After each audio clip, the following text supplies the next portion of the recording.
कौड़ी। अंजना ओम कश्यप ने टीचर्स को कल कह दिया कि ये कौड़ी के हैं, टीचर्स कौड़ी के। तो अंजना ओम कश्यप के लिए मैं ये दिखा रही हूँ कि अगर टीचर्स कौड़ी के हैं तो अंजना ओम कश्यप जैसे जो पत्रकार हैं वो फूटी कौड़ी के हैं। इनकी बहुत सारी प्रॉब्लम्स हैं। अब इतना समझ में आ गया कि अपनी आवाज खुद बुलंद करनी पड़ेगी। जब भी कोई गलत बयानबाजी करे, चाहे वो स्टूडेंट्स को लेकर हो, टीचर्स को लेकर हो, या किसी भी एक जाति पाति को बांटने की कोशिश करें धर्म विशेष पर, तो 100% हर एक को अपने लेवल पे बोलना चाहिए। उससे बड़ी बात और कर दी है। अब मैं तुम्हें दो चीजें दिखाती हूँ बेटा। देखो, ये एक चीज है, तुम्हें थोड़ी दिखाई दे रही है? ये एक बीच में गोल सी एक चीज, इसके अंदर देखो, ये दिख रहा है?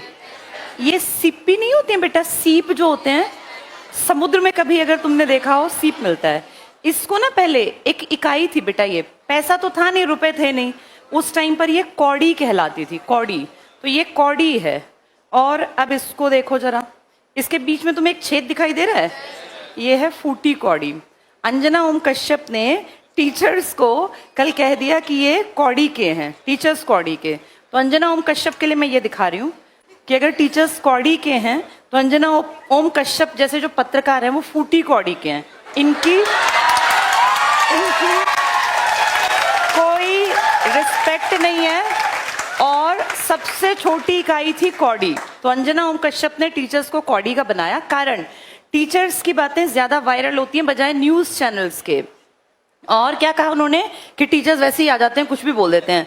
तो बेटा मैं तुम्हें बता दूं, अगर कोई टीचर आके किसी सोशल मीडिया के प्लेटफॉर्म पे बोलता है, मैं एक टीचर हूं, मैं 100% श्योर हूं कोई टीचर बिना किसी भी जानकारी के एकदम आके नहीं बोलता। अगर मैं ये कौड़ी और फूटी कौड़ी लेकर आई हूं ना, तो मैंने देखा कि जब ये रैंकिंग की रिपोर्ट आई तब मीडिया ने क्या किया। मीडिया तो कहीं नहीं आया सामने। हमारे प्राइम टाइम की खबरें बन जाती हैं, झालमुड़ी में खुशबू कैसी है, कौन सा तेल है, 10 रुपए की है। और मैं देख रही थी अंजना ओम कश्यप के कारनामों में, तो उन्होंने बांग्लादेश के एक भैंसे की तुलना डोनाल्ड ट्रंप से की थी कि वो भैंसा, उस भैंसे को डोनाल्ड ट्रंप नाम दिया गया, इसलिए किसी ने उसको खरीद लिया ताकि उसको काटा ना जाए। क्या लेवल है हमारी पत्रकारिता का। और अंजना ओम कश्यप ना सबसे हाईली पेड इनमें आती हैं, जो ये होते हैं क्या बोलते हैं इनको, जर्नलिस्ट। कितनी बड़ी नेगेटिव एक खबर बनी थी जब व्लादिमीर पुतिन सामने बैठे थे और दो ये महिलाएं, हमारी सो कॉल्ड सबसे बड़ी पत्रकार, जो इनकी बॉडी लैंग्वेज थी, जिस तरीके से ये बैठी थी, बोलना नहीं चाहिए लेकिन वो बेहद नेगेटिव, उसको सुन लेना, देख लेना। ये कहा गया था कि कम से कम जब सामने इतने बड़े पद का आदमी बैठा हो, दुनिया में रशिया कितनी बड़ी कंट्री है, और उसके सामने जब तुम बैठी हो, उसकी पोजीशन देखो बैठने की और अपना तरीका देखो। ये कोई नॉर्मल लीडर नहीं था कि मुंह उठा के उसके सामने बैठ गई हैं, जिनको बैठने तक की इतनी समझ नहीं है कि वर्ल्ड लेवल के लीडर के सामने बैठा कैसे जाता है। वो कंपेयर कर रही हैं कि टीचर्स की जो औकात है वो कौड़ी की है, और टीचर्स कुछ भी बोल देते हैं। और कह रही हैं शिक्षक और टीचर में अंतर होता है। फिर कह रही हैं कि स्कूल कॉलेज में बच्चे नहीं जाते, वो कहते हैं कोचिंग की तरफ चलो। तो भाई तुम स्कूलों में जो कमियां हैं उन पे काम क्यों नहीं करवाते? सरकार तुम्हारी अगर सुनती है, क्या हम सब नहीं जानते स्कूलों में टीचर्स की भर्ती नहीं होती? कितने स्कूल्स हैं जो 10वीं के बाद साइंस स्ट्रीम पढ़ाते ही नहीं है। गाँव का कोई लड़का लड़की पढ़ना भी चाहे ना तो वहां स्ट्रीम ही नहीं है, उसके लिए शहर जाना पड़ेगा। इतना किराया कौन देगा? बेटियों की सेफ्टी सिक्योरिटी भी तो मैटर करती है। वो न्यूज कभी नहीं बनेगी। ये न्यूज बनेगी कि झालमुड़ी में सरसों के तेल की भीनी खुशबू आती है और मेलोडी कितनी चॉकलेटी है, 1983 में बननी स्टार्ट हुई। ये हमारा स्तर है बेटा। इसलिए अंजना ओम कश्यप जैसे लोगों को डिग्रेड होके उन्होंने देश का भी बंटाधार कर दिया। और मुझे ऐसा लगता है कि जब मेन मीडिया अपना काम छोड़ दे तब टीचर्स और स्टूडेंट्स, क्योंकि बेटा ताकत है टीचर्स और स्टूडेंट्स। जब स्टूडेंट्स को उन्होंने ये कहा बेरोजगारों को कि ये कॉकरोच हैं, तो देखो सब टीचर्स ने इसके खिलाफ आवाज उठाई और कितनी जल्दी ये न्यूज वायरल हो गई, कितनी मिलियंस में। इतनी बातें इन मीडिया वालों की नहीं चलती जितनी अब स्टूडेंट्स अगर चाहें तो टीचर्स को। और तुम्हें क्या लगता है बच्चे पागल हैं? जैसे मीडिया सोचती है बच्चे पागल हैं, कोई पागल नहीं है बेटा। आज के टाइम में हर चीज के ऑप्शंस अवेलेबल हैं। अगर किसी में दम है तो वो चलेगा। अब क्योंकि इस पीढ़ी के टीचर्स दमदार हैं, उनके बात करने का तरीका ऐसा है कि बच्चों तक वो बात पहुंचती है, वो कहीं ना कहीं किसी के दिल पे लगती है, वो आम आदमी के मन को छूती है, तो वो ज्यादा देखते हैं। ज्यादा वायरल का मतलब होता है शेयरिंग ज्यादा। तभी तो चीजें वायरल होती हैं। किसी को अगर वो बातें अच्छी लग रही हैं तो उनको ये बात बुरी लगने लग गई कि टीचर्स आजकल करते क्या है कि बस अपना पैसा छाप रहे हैं। और टीचर्स उनको वो अच्छे लगते थे जो टूटी साइकिल पे चलते थे। जब टीचर्स पैसा कमाने लग गए, हक की बात करने लग गए, बराबरी की बात करने लग गए, या बच्चों के मुद्दों को सीजेआई की गलती भी पकड़ने लग गए, तो टीचर्स खराब हो गए। तो ये हमें देखना पड़ेगा हमको, जो हम टीचर्स और स्टूडेंट्स हैं, कि अब जब राजनीति अपने सबसे खराब एक उस पर आ गई है ना कि भाई कुछ भी हो रहा है, किसी को फर्क ही नहीं पड़ रहा। पेपर लीक हुआ एक बार तो क्या संभल नहीं जाना चाहिए? बार बार गलती, बार बार गलती। 12वीं के उस बच्चे ने अपना पेपर रीचेकिंग के लिए भेजा तो उसमें गलती। यानी ना तो स्कूल में बच्चे सेफ रह गए, ना कॉलेजेस के एग्जाम्स में बच्चे सेफ फील करते। कॉम्पिटिटिव वर्ल्ड का तो बिल्कुल बंटाधार करा रखा है, नीट की हालत, बाकी एग्जाम्स की हालत। तो इस पूरे टाइम में अब ये भी कह रहे हैं कि अब एक ऑप्शन ये भी बता रहे हैं ना कि हमारी फौज जो है वो पेपर में, ये हालत है कि पेपर लीक करने से बचाने के लिए भारतीय फौज तैनात की जाएगी। जब इस खबर को विदेशी सुनेंगे तो हमारे ऊपर हंसेंगे वो कि हमारे देश में इतना भ्रष्टाचार है कि नीचे के लेवल के लोग तो उसको रोक ही नहीं पा रहे, और ना ही कोई यहाँ इस्तीफा देता, ना ही कोई जिम्मेदारी लेता। डेमोक्रेसी में एक चीज होती है कलेक्टिव रिस्पॉन्सिबिलिटी। मैंने तुम्हें कितनी बार पढ़ाया, सामूहिक उत्तरदायित्व। यहाँ एक की गलती सबकी गलती मानी जानी चाहिए। और अगर किसी बड़े मंत्री के अंडर आने वाले डिपार्टमेंट्स में गड़बड़ हो रही है, चाहे वो शिक्षा मंत्री हो या रोजगार का डिपार्टमेंट देखते हो, उनकी जवाबदेही है वो फेस करें कैमरास को और बताएं कि ऐसा क्यों हो रहा है।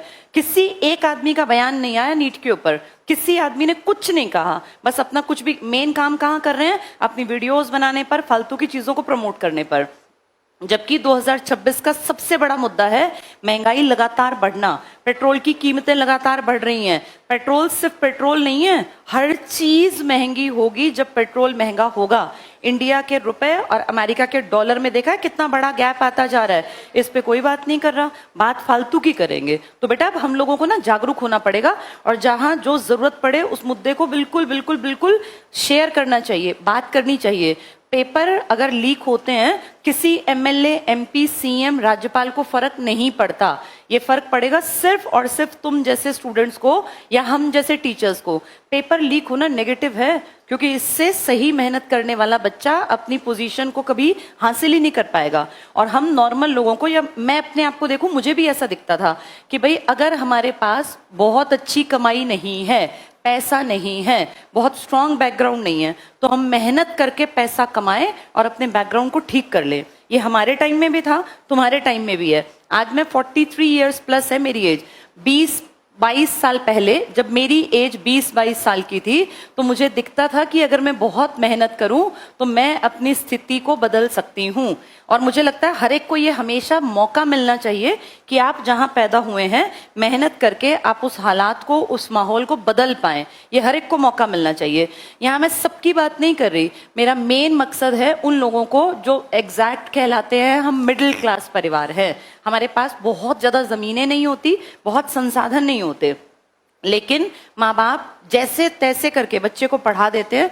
थोड़ी बहुत सेविंग्स इतनी रखते हैं कि अपना छुटपुट सा सिर पे छत या तो किराए की कर देते हैं या कम से कम एक छोटा मोटा घर बना लेते हैं, और अपने बच्चों को जमा पूंजी के नाम पर बस इतना दे पाते हैं कि पढ़ाई लिखाई करा दी, तुम्हें खिला पिला दिया, 20-22 साल हमने तुम्हारा जो है जीवन चला दिया, अब आगे मेहनत करो, अपनी लाइफ को अच्छी बनाओ। पीछे बैक पे किसी को फैक्ट्री लगी हुई नहीं मिली, हम में से किसी को नहीं मिलता कि तुम्हारे पीछे ये 5 शोरूम है, बस यहाँ जाके कलेक्ट कर लाना, या ये 5 पेट्रोल पंप लगा के दे दिए। जिस परिवार से तुम हो, मैं भी ऐसे परिवार से थी, हमें मिला कुछ नहीं था, विरासत में कुछ नहीं मिलता, सिर्फ इतना है कि पढ़ लिख गए, मेहनत करके पोजीशन बना लें ताकि आगे बढ़ जाएं। और ये अंजना ओम कश्यप जैसे जो लोग हैं, ये टीचर्स की बुराई करने लग गए क्योंकि टीचर्स की बातों को सुना जाने लग गया।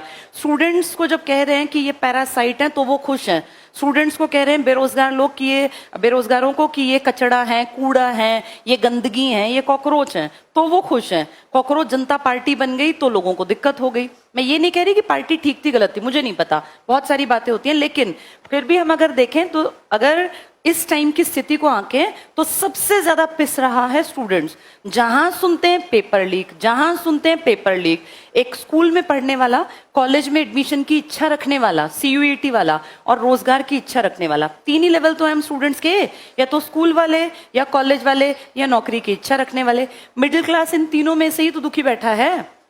आज हालात ये हैं कि ना तो ये पता कि नौकरियां कब निकलेंगी, जब निकलेंगी तो उनका पेपर कब होगा, वो कहीं स्टे में तो नहीं रोक दी जाएंगी, कहीं पेपर होने के टाइम पे लीक तो नहीं हो जाएगा, रिजल्ट कब आएगा, नॉर्मलाइजेशन का प्रोसेस क्या होगा, कहीं मेरे नंबर बहुत अच्छे आने के बावजूद कट तो नहीं जाएंगे। अगर इस टाइम हम देखें तो कितने ज्यादा प्रेशर में हैं वो बच्चे जो पढ़ रहे हैं। जैसे मैं अगर देखूं, हमारे दिमाग पे इतना प्रेशर नहीं था, हमें पता था मेहनत करेंगे पेपर पास हो जाएगा, एक नहीं दो नहीं 3-4 बार पढ़ते रहेंगे, लगातार पेपर देंगे, पेपर पास होगा। पर मुझे दुख होता है सोच के कि जो अब 2021 में यूपी में लेखपाल का पेपर आया था, 21 में सोचो किसी ने पेपर दिया और पास नहीं हुआ, भाई हो जाती है गलती। अब वो बच्चा बैठे बैठे कि दोबारा आएगा तो मैं बढ़िया करूंगा, दोबारा आएगा बढ़िया करूंगा। 2026 में पेपर हो रहा है, यानी उस बच्चे के 5 साल बेरोजगारी में उसका खर्चा किसने दिया, वो कहाँ रेंट पे रहा, उसने कैसे पढ़ाई की, उसके खाने पहनने उड़ने का साधन किसने मुहैया कराया। और अगर वो उस टाइम पर वो लड़का या लड़की 23 या 24 साल के थे तो उनके ये 5 साल इसका खामियाजा कौन भुगतेगा। अब वो हो गए 28 साल के, 29 साल के, वो कहाँ जाएं, ना वो शादी कर पाए, ना वो घर बसा पाए, ना उनकी नौकरी लगी, ना बुजुर्ग होते माँ बाप को कोई केयर दे पाए। कईयों के तो इस बीच में पिता भी चले गए, जिनका सपना था कि पिताजी के हाथ में पहली तनख्वाह रखनी है हमें। कितनी सारी चीजें होती हैं बेटा, इन सब का असर किस पे आता है, सिर्फ मिडिल क्लास पे। अमीर तो आएंगे, 2 डायलॉग बोलेंगे और चले जाएंगे। अब जो बेचारे 26 में, चलो कोई नहीं 5 साल हमने जैसे काटे, लेकिन 26 का पेपर फिर लीक हो गया। अब ये पेपर कब होगा, अगले 5 साल। उस बेचारे को देखना जो उस टाइम 24 साल का लड़का था, वो 34 साल का बैठा रहे कि पेपर होगा तब मैं लेखपाल लगूंगा। ऐसे कितने लोगों की जिंदगी इन्होंने बर्बाद कर दी, इस पे कभी डिबेट नहीं करते। आज हालत ये है कि अपनी आवाज खुद से लगानी पड़ रही है, और मुझे ऐसा लगता है कि बहुत ज्यादा जरूरत है कि अब लोग संगठित हों।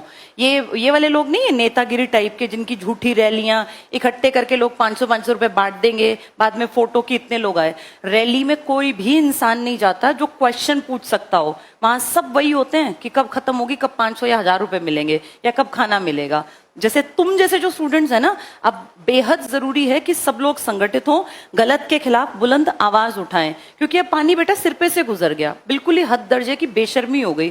तुम अपने आप को भी देखो, तुम लोगों ने सीईटी का नाम सुना था, और ये घटना है 2022 की, जब पहली बार पेपर लिया। उस 22 से आज जब मैं ये बात कर रही हूं, हम ये बात कर रहे हैं जून 2026 में। तब क्या कहा था कि हर साल सीईटी लेंगे, 2026 भी आधा चला गया, तब से सिर्फ एक बार सीईटी हुआ था 22 में, और दोबारा हुआ है 2025 में। उस 25 के बेसिस पर अब तक कोई नौकरी बड़े लेवल की नहीं निकली। हरियाणा पुलिस का प्रोसेस चल रहा है। जैसे कितने डिपार्टमेंट हैं जो खाली पड़े हैं, क्लर्क की नौकरियां, ग्राम सचिव की, खाली पड़ा है सब कुछ, लेकिन निकालनी नहीं है। क्यों, किस चीज का वेट करते हैं कि जब इलेक्शन आएगा ना तब निकाल देंगे 30, 35, 40 हजार इकट्ठी। उतनी इकट्ठी ना निकाल के हर साल 5,000, 10,000, कुछ लोगों को तो नौकरी दे दो, कुछ लोग तो बेचारे फ्री हों, और अगले फिर सोचें कि ये लग गए तो हम भी पढ़ के लग जाएंगे। फिर एक साथ अपने इलेक्शन के चक्कर में कि एक साथ 50,000 निकाल देंगे, वाहवाही हो जाएगी। ये नहीं सोचते 5 साल वो लोग कहाँ से खाना खाएंगे, जिनकी 12वीं बड़ी मुश्किल से हुई है, और फिर कहेंगे अपने काम धंधे कर लो। अपना काम धंधा करना इतना आसान है इस देश में? अपने काम धंधे के लिए पैसा नहीं चाहिए। कोई भी बैंक क्या किसी बेरोजगार को लोन दे देगा? कोई नहीं देता। बहुत सारी प्रॉब्लम्स हैं। अब इतना समझ में आ गया कि अपनी आवाज खुद बुलंद करनी पड़ेगी। जब भी कोई गलत बयानबाजी करे, चाहे वो स्टूडेंट्स को लेकर हो, टीचर्स को लेकर हो, या किसी भी एक जाति पाति को बांटने की कोशिश करें धर्म विशेष पर, तो 100% हर एक को अपने लेवल पे बोलना चाहिए। ये डेमोक्रेटिक कंट्री है, यहाँ हमारा काम करना तो था विपक्ष को, लेकिन दुख की बात है कि हमारा विपक्ष बैठे तो हैं विपक्ष में, लेकिन उतने दमदार तरीके से बात नहीं रख पाते। अदरवाइज ये मुद्दे इतने बढ़ते नहीं जाते। विपक्ष इतना दमदार होना चाहिए कि आम आदमी को बोलना ही ना पड़े, हमें खुद बोलना पड़ता है, जबकि हमारी बात उनको बोलनी चाहिए और दम लगा के बोलनी चाहिए। अब देखते हैं कब विपक्ष जागेगा, कब ये बात वहां संसद में गूंजेगी, कब ये विधानसभाओं में गूंजेगी। अब प्रॉब्लम ये, तब तक हम वेट करते रहें या अपनी बातों को अपने प्लेटफॉर्म से बोलते रहें। तो जहां जो बैठा है, जिस लेवल पे, अगर तुम्हें लगता है गलत है, कोई भी पार्टी गलत करे, चाहे बीजेपी हो, कांग्रेस हो या अदर पार्टी, हमेशा अपनी आवाज उठानी चाहिए, तभी तो जीवित कहलाएंगे बेटा। अब हम उतने अनपढ़ नहीं है कि जो सरकार ने कह दिया मान लेंगे। अगर सरकार प्रेजेंट में गलत कर रही है तो भी बोलेंगे, विपक्ष गलत कर रहा है तो भी बोलेंगे। हमें न्यूट्रल रहना है। हमें मतलब है टाइम पे नौकरियां निकले, पेपर बिल्कुल इससे हो कि गड़बड़ ना हो, लीक ना हो, सही टाइम पर रिजल्ट आए, कैलेंडर जारी किया जाए, किसी भी लेवल के एग्जाम में घपलेबाजी भ्रष्टाचार ना हो, ये हमारे मुद्दे हैं। उसको चाहे बीजेपी सुने, चाहे कोई लोकल पार्टी सुने, चाहे कांग्रेस। और जब भी कोई बड़े पद पर बैठा व्यक्ति गलत करे तो उसको कम से कम बोला जाए। एक बुलंद आवाज का फर्क पड़ता है। जब वो देखते हैं ना मिलियंस में लोग देख रहे हैं इन बातों को हमारे खिलाफ, तो उन्हें लगता है कि हमें थोड़ा सा सुधरना पड़ेगा। लेकिन दुख की बात यह है कि नीट पे इतनी आवाजें आई, इतनी आवाजें, फिर दोबारा से पेपर लीक हो गया। इसका मतलब तो बिल्कुल ही शर्म बेच ही खाई है, कोई शर्म लिहाज बची ही नहीं है। चलो हम क्या कर सकते हैं, टाइम टू टाइम अपनी आवाज को कोशिश करें, सुनी जाए, पर बेटा पढ़ाई साथ साथ जारी रखना, क्योंकि जिस दिन पेपर होगा ना वो अचानक से ही होगा। तब कोई नहीं पूछेगा कि तुम उस टाइम पढ़ रहे थे कि नहीं पढ़ रहे थे।